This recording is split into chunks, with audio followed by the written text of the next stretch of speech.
ஓ முருகா போற்றி, கந்தா போற்றி, கடம்பா போற்றி, கதிர்வேலா போற்றி, அறுபடை வீடு கொண்ட முருகப்பெருமானே போற்றி போற்றி. என் செல்ல குழந்தையே, திருச்செந்தூர் முருகன் வந்துள்ளேன். சவால் விட்டு சொல்கிறேன், இதை பார்த்த 1 மணி நேரத்தில் நல்ல செய்தி ஒன்று உன்னை தேடி வரும். நீ உன் வேதனைகளை எல்லாம் நினைத்தால் துக்கம் உனக்கு தொண்டையை அடைக்கிறது. இவற்றையெல்லாம் சமாளிக்கலாம் என ஒரு நொடி நினைக்கிறாய். ஆனால் அதே மறுநொடி இதையெல்லாம் எப்படி சமாளிப்பேன் என்று சோர்ந்து போகிறாய். முருகா, நீ நிம்மதியை இழந்து பல நாட்கள் ஆகிவிட்டது. அன்பு மறந்து, நட்பு மறந்து நெடுநாள் ஆகிவிட்டது. இதோ உன் முருகப்பெருமான் வந்து விட்டேன். பயப்படாதே, நான் உன்னோடுதான் இருக்கின்றேன். பட்டினியாக இருக்க வேண்டாம். உன்னை நீயே வருத்தப்படுத்தி கொண்டதெல்லாம் போதும். முதலில் உன் கண்ணீரை தொடாய், மனதை ஊக்கப்படுத்து. என் பிள்ளையாக இருக்கும் பட்சத்தில் நீ தைரியமாக இருக்க வேண்டாமா? ஆறுதல் இன்றி தவிக்காதே. அந்த ஒரு நிமிடம் என்னை நினைத்துப்பார். நான் உன்னோடு தானே இருக்கின்றேன். என் மீது நீ கொண்ட நம்பிக்கை என்றைக்குமே குறையவே குறையாது. முருகா முருகா என்று நீ உச்சரிக்கும் தருணம் உன் பிரார்த்தனை அனைத்தும் மெய்ப்பிக்கப்படும், உண்மையாக்கப்படும். முதலில் நான் சொல்வதை நம்பு. விரைவில் உன் வாழ்க்கை மாறப்போகிறது. மாற்றம் அடையச் செய்வேன். இப்பொழுது நீ மனம் குழம்பி தவிக்கும் போதெல்லாம் அந்த சமயத்தில் நீ என்னுடைய ஆலயத்துக்கு வா. உன் அனைத்து சந்தேகங்களுக்கும் நான் பதில் தருகிறேன். மறந்து விடாதே, நீ முருகப்பெருமான் செல்ல குழந்தை. உன்னை பாதுகாக்கவே நான் இருக்கும் பட்சத்தில் நீ ஏன் மனம் சஞ்சலம் அடைந்து மன அழுத்தத்தோடு ஏன் சுற்றி கொண்டு திரிகிறாய்? உன் மன அழுத்தம் அதிகமாகும் போது உன் கண்களை மூடி என்னை மனதார நினை. முருகா, ஓம் முருகா சரணம், ஓம் முருகா போற்றி, ஓம் சரவணபவ என்று என்னை உன் மனதிற்குள்ளேயே என்னை கூப்பிடு. அந்த சமயத்தில் என் உருவம் உன் கண்முன்னே நிச்சயமாக தோன்றும். அனைத்து பதிலும் உனக்கு நிச்சயமாக அந்த இடத்தில் நான் தருவேன். உன் ஆன்மாவோடு நான் பேசுவேன்.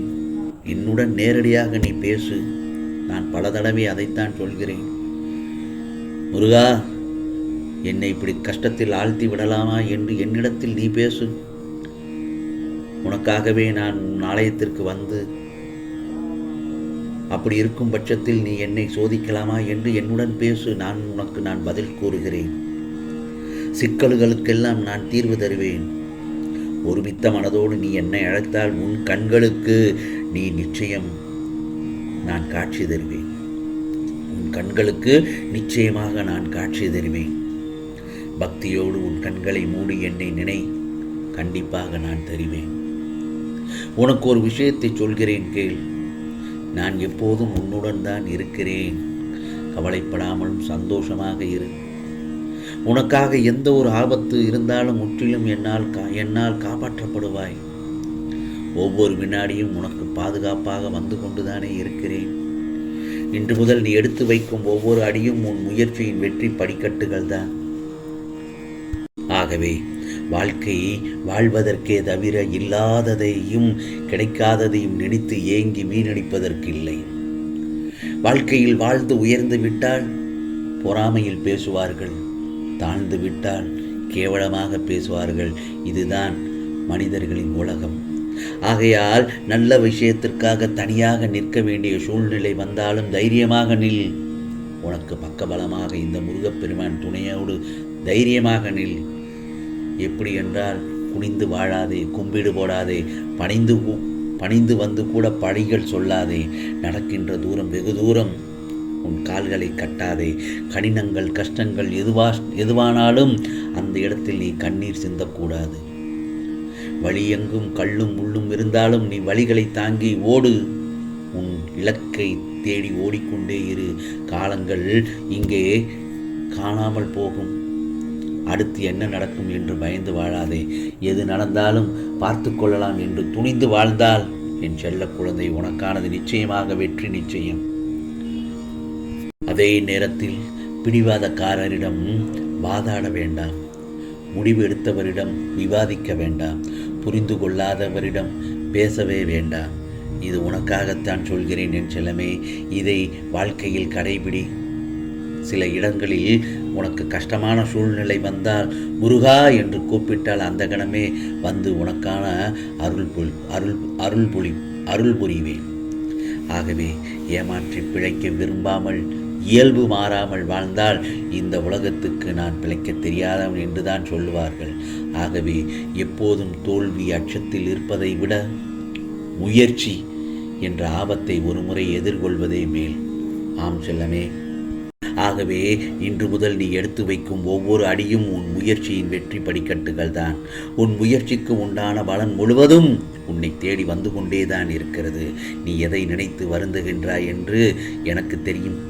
நீ அடையப் போகும் வெற்றி செய்தி ஏன் தாமதமாகிறது என்று கூட நீ நினைக்கலாம். தாமதங்கள் கூட சில நன்மைக்காகத்தான் இருக்கும் என்று நீ அதை மனப்பக்குவத்தோடு ஏற்றுக்கொள்ள வேண்டும். அதே நேரம் மிகப்பெரிய வெற்றிக்காகத்தான் தாமதமாக இருக்கும் என்று நீ நினைக்க வேண்டும். ஆகவே நீ நினைப்பது முதலில் கிடைக்குமா கிடைக்காதா என்று நினைப்பதையே விட்டுவிடு. நிச்சயமாக கிடைக்கும், உனக்கு மொத்தமாக கிடைக்கும்.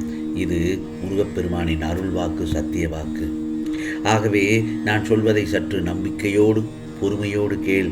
அதே நேரத்தில் நம்பிக்கையோடும் பொறுமையோடும் இரு. நீ ஒரு தனி மனிதன் அல்ல.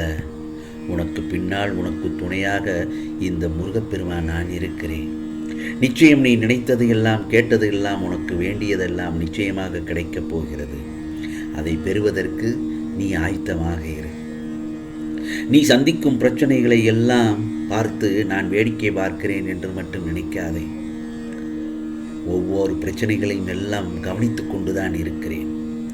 உன் கரம் பிடித்து உன்னை நல்வழியில் காப்பதற்காகத்தான் இப்பொழுது அடுத்த அடி எடுத்து வைத்திருக்கிறேன். ஆகவே எனது கண்கள் என்றும் உன்னை பார்த்து கொண்டேதான் இருக்கிறது.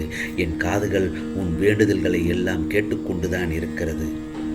நானும் உன்னுடனேயே உனக்குள்ளேயே இருந்து வாழ்ந்து கொண்டுதான் இருக்கிறேன். ஆகவே உனக்கு அருமையான நாள் ஆரம்பித்து விட்டது என் செல்லமே. கவலைப்படாதே. உன்னை கலங்க வைத்த கஷ்டமான சிக்கல்களில் இருந்து உன்னை நிச்சயமாக மீட்டெடுத்து விட்டேன். இப்பொழுது உனக்கு சந்தோஷம்தானே? நான் சொல்வதை கேட்டு விட்டாய் தானே? நான் சொன்னேன் உனக்கு, என் செல்லப்பிள்ளையே, நான் சொல்வதை ஒரு 4 நிமிடம் கேளு என்றேன்.